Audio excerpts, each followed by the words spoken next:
साथियों, मैं बात लगभग 30-35 वर्ष पहले की करता हूँ। एक बार एक फौजी की छुट्टी मंजूर हुई। फौजी अपना सामान लेकर रेलवे स्टेशन पे पहुंचा। रेलवे स्टेशन पे गया तो पता चला कि उसकी जो गाड़ी है वो लगभग 4 घंटे लेट है।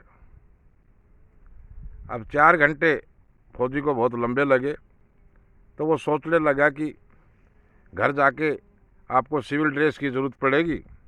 इसलिए उसने बाहर मार्केट में आया और एक कमीज़ पजामे का कपड़ा लिया और एक दर्जी के पास पहुंचा और उसने बताया कि भाई मेरे पास 4 घंटे का समय है, इस समय में तो मैं ये कुर्ता पजामा सिलना है, आपकी बड़ी मेहरबानी होगी। दर्जी ने उस बात को स्वीकार किया कि भाई मैं 4 घंटे के अंदर इस कमीज़ पजामे को सिल दूंगा।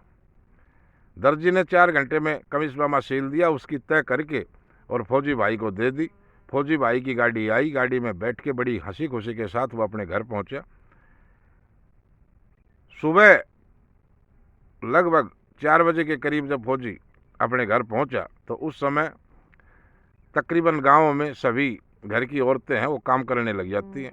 तो सभी से राम रमी हुई, सभी से नमस्कार किया और सभी से मुलाकात करके अब फौजी ने सोचा कि अब अपनी ड्रेस को निकाल के और उसको नहाना धोना था, तो उसने अब एक बार इस कमीज पजामे को चेक कर लिया जाए।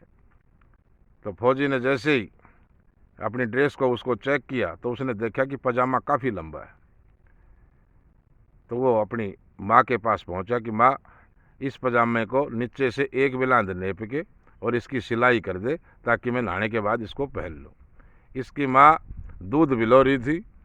उसने कहा कि बेटे, इसको थोड़ी देर खुट्टी के टाक दे, जैसे ही घी आ जाएगा मैं घी निकाल के और इसको सिल दूँगी। फौजी को कुछ जल्दी थी, उसने सोचा माँ को क्यों परेशान किया। ये अपनी भाभी के पास पहुँचा और इसकी भाभी को कहा कि भाभी, ये जो मेरा पजामा है इसको नीचे से एक बिलांद नेप के और इसको सील के मुझे दे, मैं नहा के इसको पहनूंगा। इसकी जो भाभी है वो अनाज पीस रही थी हाथ वाली चक्की से। उसने कहा कि देवर जी, बस थोड़ी देर की बात है, 2-3 मेरे पास गाड़े हैं, इनको मैं ख़त्म करके और ये इसको सील के रख दूंगी, तब तक इसको आप यहाँ खुट्टी के लटका दो। फौजी ने सोचा अभी बात नहीं बढ़ी। इसकी एक बहन थी, ये अपनी बहन के पास गया और इसने कहा कि बहन जी, इसको एक बिलांद नीचे से काट के और इसकी नीचे से सिलाई करके और मुझे दे, मेरे को इसको नहाने के बाद मुझे इसको पहनना है। इसकी जो बहन थी वो थानों को संवार रही थी, थान बाहर रही थी पशुओं के। तो उसने कही भाई, मैं सिर्फ मेरे 2 थान बचे हैं, मैं ये दोनों थान कर लेती हूँ, तब तक आप इसको खुट्टी के टाक दो, मैं बहुत जल्दी इसको सील के आपको दे दूँगी। अब इसने सोचा कि इसको तो खुट्टी के टकना ही है। उसने पजामे को खुट्टी के लटकाया और बाहर अपने पड़ोस वालों से, दोस्तों से, मित्रों से राम रमी करने के लिए सुबह सुबह फौजी चला गया। अब हुआ क्या, इधर माँ का घी निकल गया। माँ ने सोचा कि लड़के को तेरे को काम बताया था पहले, वो काम कर। माँ ने खुट्टी के पजामा को उठाया और नीचे से एक बिलांद नापा और उसको काट के कर तुरपाई और खुट्टी के लटका दिया।